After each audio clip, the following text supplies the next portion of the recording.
What is going on, everybody? Welcome back to the channel. Aftersound here, bringing you Splinterlands content every single day. We also stream right here on this channel as well as on Twitch, so make sure you come by and say hello.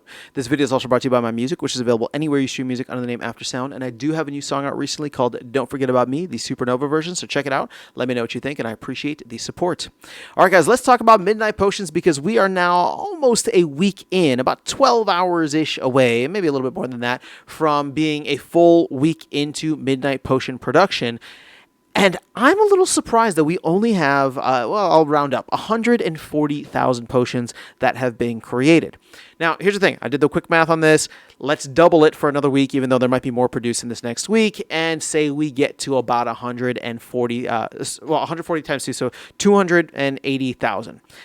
If you take that, divide it by 5 used per each pack, that gets you roughly 56,000 packs that can use these potions, which doesn't seem like a lot until you consider the fact that that's about a third of what is out there. So if we go into the shop in Conclave Arcana, you'll see here that because a lot of the capital that was spent was not on the smaller packs, like the standard packs, but on legendary and gold foil packs, even though there's a lot of DEC that's come in, the amount of packs purchased is actually only 151,000, right?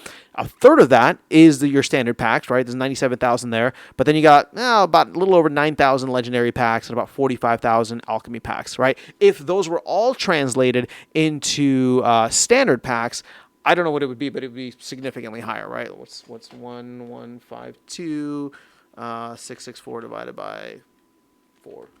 It'd be about like 280,000 packs, right, is what we're looking at. But that's not the case. We're at about half of that, 151,000. So in terms of the amount of potions that we can use to open up, it does seem small. And obviously on day one, if we're only at 280,000 or 300,000 potions, there will be a limit. And so what I could actually see happening is people slowing out or slowing down the amount of packs that they're opening early on. And I know that there might be this rush to get in and try to start playing with the new cars, playing in modern format, rise the leaderboards, and you're going to definitely have people that do that. But if you look at where the potions are right now, and the prices did fall. I know that some people were quite bullish on the prices, but they're down to 7 cents, right? 7.6 cents to be exact. I don't know if they're going to go much lower than that. I think that this is probably around the area, right? 6 to 8 cent range feels right for something that's produced by the community. But I love the fact that this is a community and land produced item, right? On the other side, you're going to have the other potions that are 4 and 5 cents, but they're not produced by anything. They're not backed by anything. This is backed by land. This is backed by people actually utilizing their assets to create something that has a genuine kind of utility, or at least it's an upcoming genuine utility. Whereas the other ones, you just get them for free in what's that called? Your reward chests and stuff like that. So I'm very excited to see how this shapes up. Again, it doesn't seem like there's that many potions out there, but the truth is that there's not that many packs out there as well. Now, that being said, we do have a little bit under 1 week left in the pre-sale, and so that could lead to maybe a last-minute gap of people trying to come in. I do expect more packs to be sold. I think that we're only about halfway-ish, or there's 1.1 million. I'm hoping that we can get to 1.1 billion. I'm hoping that we can get to 2 billion DEC worth of packs sold. I don't know what that breakdown is going to be like, but hopefully if we can get to that point, that would be right, the halfway point. We would reach par with Rebellion, even 18 months later. And to me, that would represent something where, obviously there'd be a lot more packs out too.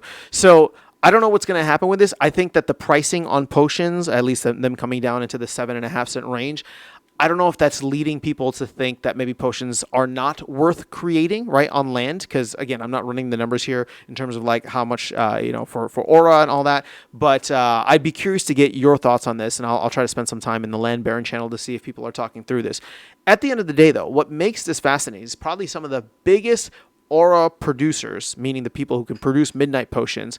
So the largest producers of midnight potions are probably going to be some of the largest consumers of it as well. We know that people, a lot of these players have pretty heavy or sizable chunks of packs, and they're going to be going heavy into those packs, meaning that those potions are not even hitting the marketplace. So with what's hitting the marketplace already, we're down to 7.5 cents. If there was to be more, obviously that would drive down the price, but as these start to get utility, my expectation is that we will see the equilibrium change. Now, will it change a lot? I don't know. I don't think that we're going to go up to 20 cents a pop like they were originally. That just seems way too high, and I think a lot of people would probably be upset with that. I think 10 cents is the limit for me. And again, I'm talking purely from a psychological perspective. I have no idea on the economic supply and demand. We'd have to look deep into that. But I'm just saying, like, if you were someone out there and it's just like, okay, I bought this pack for $4 and I have to spend an additional 50 cents, right? 10 cents for each of the potions for 5 cards. If I have to spend like an additional 50 cents, I don't know, like that starts to add up for people over time, right? That's a significant amount that you're adding on to the cost of these potions or of these packs, right? Just to open them. So that's just my thought on this moving forward, but I am curious to hear your thoughts and where you think things are going to end up over the next week. But exciting times ahead. The presale is coming to a close. Conclave Arcana will be released soon, and Midnight Potions are getting churned out by the bucket load, at least at least from what it seems so far. So let me know your thoughts in the comments below. I'll catch you all in the next one and see you around the game. Take care.